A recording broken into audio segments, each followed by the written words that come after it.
माननीय सभापति महोदय, ओम अस्तोमा सद्गमय तमसोमा ज्योतिर्गमय मृत्योत्मा अमृतम गमय। हे परमात्मा, हमें असत से सत की ओर, अंधकार से प्रकाश की ओर, मृत्यु से अमृत की ओर ले चलिए। मंगलाचरण की इस प्रार्थना का तात्पर्य हमारी डबल इंजन सरकार के प्रथम बजट से झलकता है। पूर्ववर्ती सरकार के नकली दावों से हमारी ठोस वित्तीय प्रबंधन की 100% गारंटी वाला ये हमारा बजट है,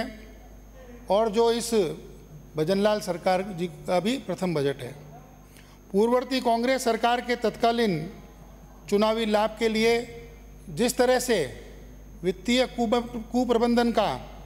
शिकार आनन फानन की योजनाओं के अंधकार से स्वतंत्रता की प्राप्ति के 100 वर्ष पूर्णता के 2047 के 25 वर्षों को विजन को लेकर ठोस वित्तीय प्रबंधन युक्त प्रदेश के सुनहरे भविष्य वाली हमारी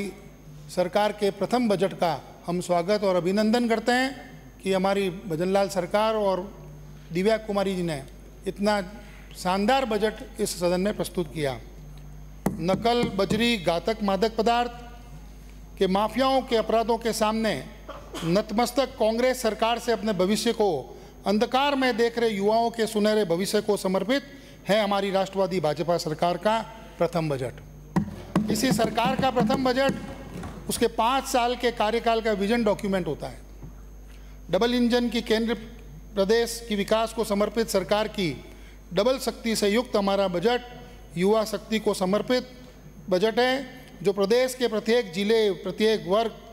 के विकास के लिए ठोस योजना और गारंटी वित्तीय प्रबंधन वाला बजट है। और इस बजट से किसान, व्यापारी, शहरी, ग्रामीण सभी राजस्थान वासियों को एक लंबे आशा के रूप में एक उम्मीद से देख रहे हैं, उसको ये सरकार पूर्ण करने में ज़रूर सफल होगी। हम अभी पूर्व में जो साथी विधायकगण हैं उनकी बात को मैं सुन रहा था। मैं सदन में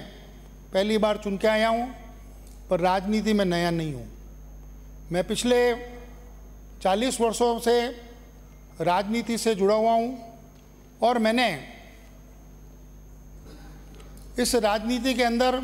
जब भी चुनाव हुए, जब भी बात होती थी, एक ही नारा सुनता था, पानी बिजली दे न सकी वो सरकार निकम्मी है। और मैं ये अभी तक समझ नहीं पाया कि ये नारा इतने लंबे समय तक क्यों चला। सरकारें कई पक्षों की आई और गई, पर ये नारा अजर और अमर आज तक है। पर ये अजर अमर आज तक था क्योंकि पहली बार राजस्थान की चुनी हुई सरकार ने अपने पूरे पहले साल के विजन के रूप में राजस्थान में पानी की समस्या कैसे दूर हो इस बारे में ध्यान दिया, और बिजली की समस्या कैसे दूर हो इस बारे में ध्यान दिया। और जो हमारे साथी विधायकगण इस बात पर जोर दे रहे थे कि ये सरकार लंबे वादे कर रही है, सुनहरे सपने दिखा रही है, उसकी वजह यह है कि उनका पालन पोषण और उनके वैचारिक पालन पोषण उस जगह हुआ जहाँ पे तत्कालीन लाभ और तत्कालीन जो लाभ लेकर चुन के आ सकते हैं और राजनीति कर सकते हैं, उसी तरह का उनको अभी तक ज्ञान का वर्धन हुआ है।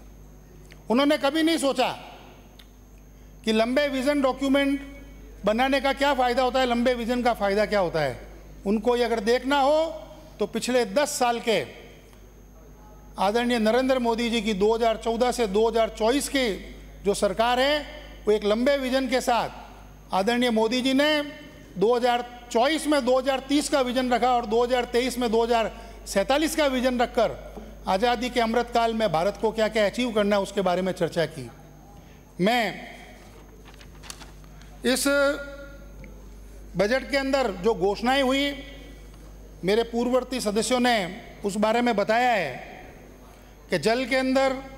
जल जीवन मिशन में क्या घोटाले और हमने क्या उस बजट में एलोकेशन किया, कैसे हम काम करेंगे, सड़क के लिए हम क्या काम करेंगे, आरओबी ग्रीनवे एक्सप्रेस हाईवे के लिए हम क्या काम करेंगे, और उस बारे में सभी जो योजनाएं आप सबके सामने रखी उसको मैं विस्तृत रूप से नहीं बताऊंगा। पर यह मैं ज़रूर बताऊंगा कि उनका बार बार एक कथन था कि कुछ योजनाओं को उन्होंने 5 साल के अंदर पूरा करने की बात कही, किसी को 2 साल में पूरा करने की बात कही। ये बात हमारी सरकार ने हमारे बजट में इसलिए कही क्योंकि कुछ योजनाएं जो होती है उनकी वो धरी की धरी रह गई, और आदरणीय कुलदीप जी ने उस बारे में विस्तृत चर्चा की कि पिछली सरकार ने जो बजट में घोषणाएं की थी उन घोषणाओं का शुभारंभ भी नहीं हुआ और वो धरी की धरी रह गई। पर अगर किसी योजना को, योजना उसी को कहते हैं 2, 3, 4, 5 साल बना के काम किया जाए, क्योंकि 1 साल में उसको काम को पूरा नहीं कर सकते। कमिटमेंट होना चाहिए कि हम इस बजट में ये दे रहे हैं, अगले साल ये एलोकेट करेंगे, 3rd ईयर ये एलोकेट करेंगे, उसको कमिटमेंट कहते हैं। क्योंकि इन्होंने कभी योजना बना के काम नहीं किया, इसके लिए कभी वो सब्जेक्ट ही इनको मालूम नहीं है जिस सब्जेक्ट के ऊपर ये डिस्कशन कर रहे हैं। और उद्योग के क्षेत्र में जो हमारी भाजपा सरकार का जो बजट है, मैंने इतना त्वरित रूप से इस विधानसभा के अंदर सदस्यों के द्वारा पिछले कई टाइम से जो मांग इस सदन में चल रही है, इतनी जल्दी उनका निराकरण हो जाएगा इस बारे में कभी नहीं सोचा था। कुछ दिन पहले रिको के वार्षिक प्रतिवेदन के ऊपर विचार हुआ था। उस विचार में कई लोगों ने इंडस्ट्री के लिए अपने सुझाव दिए थे। मैं बहुत हर्ष के साथ कहता हूं और मुझे गर्व महसूस होता है, मैं उस पार्टी का सदस्य का रिप्रेजेंटेशन यहाँ पे कर रहा हूँ जिस पार्टी के सरकार ने रिको के अंदर और इंडस्ट्री के अंदर जो उस दिन मांगे मानी थी, वो 7 दिन 8 दिन बाद इस बजट के अंदर उन मांगों को मान के उसको मूर्त रूप दिया गया। और इतनी संवेदनशील बातों को उनको माना, जैसे जोधपुर में एम्स के बाद रिको का एरिया है, उसके अंदर सारी इंडस्ट्री चलती है, प्रदूषण होता है, डॉक्टरों ने कह दिया। उस दिन सदन में ये बात रखी और कल उसकी नीति की घोषणा कर दी गई। और जिस तरह से हमारे कांग्रेस के एक साथी अभी थोड़ी देर पहले कुछ बातें अपने करके बात कर रहे थे, जब उन्होंने राज्य सरकार की बात नहीं करके केंद्र सरकार के बजट और उसके ऊपर चर्चा चालू कर दी, तो उनका भी मैं एक जवाब देना चाहता हूं। उनका कहना था कि 4,500 या 45,000 करोड़ केंद्र अगर राज्य सरकार को अपनी वित्तीय सुरक्षा के लिए नहीं दिया होता तो क्या होता। दूसरा, रोहित जी ने सवाल उठाया कि पहले केंद्र से पहले राज्य का बजट क्यों लाए, इसकी आपको इतनी जल्दी क्या थी, और केंद्र की योजना के बजट के अंदर आपको क्या क्या मिलता, किस मद में कितने रुपए मिलते, उस मद के हिसाब से राज्य का बजट बनता तो शायद वो बजट, आप जो बजट बनाए वो पूरा होता। पर हम लोग, हमारी भजनलाल सरकार ये बजट पहले इसके लिए लेकर आई है कि उन्होंने जनता से जो वादे किए थे और जनता ने उनको भरोसा देकर इस सदन का मुख्यमंत्री बनाया, इस प्रदेश का मुख्यमंत्री बनाया, सदन का नेता बनाया। इतना आत्मविश्वास उनके अंदर था कि हम जो बजट के अंदर वादे करते हैं, ये भाजपा सरकार, नरेंद्र मोदी और भजनलाल की गारंटी है, ये गारंटी कभी फेल नहीं होगी। और इस गारंटी के मत पर ही उन्होंने इस बजट की रचना की है। और केंद्र सरकार की जब बात करते हैं और जीएसटी की जब उन्होंने बात की कि जीएसटी से हमको कितना पैसा मिलेगा, हमेशा कम हो रहा है, पर उनकी सूचना के लिए बता दूं कि जीएसटी के अंदर जो 2016 में जो जीएसटी चालू हुई थी 18 के अंदर, तब 82,000 करोड़ पूरे एवरेज मंथली कलेक्शन था, जो अभी 2024 में 1,68,000 करोड़ रुपए पर मंथ कलेक्शन केंद्र सरकार का होना चालू हो गया है। प्रति वर्ष उसमें वृद्धि हो रही है और ये वृद्धि आगे कायम रहेगी। वो इसलिए मैं कह रहा हूं कि हिंदुस्तान की जीडीपी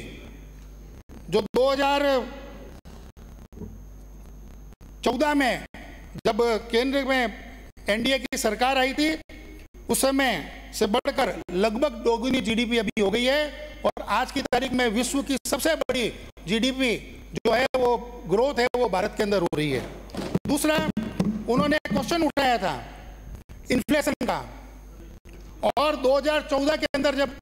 भाजपा सरकार आई थी केंद्र में, जब इन्फ्लेशन 8% था और 2024 के अंदर इन्फ्लेशन 4% है। उनको यह भी ध्यान होना चाहिए, क्योंकि वो बार बार कह रहे थे इन्फ्लेशन उस समय से भी बढ़ गया, ग्रोथ घट गई। ये उनके सारे दावे सिर्फ जुमले हैं,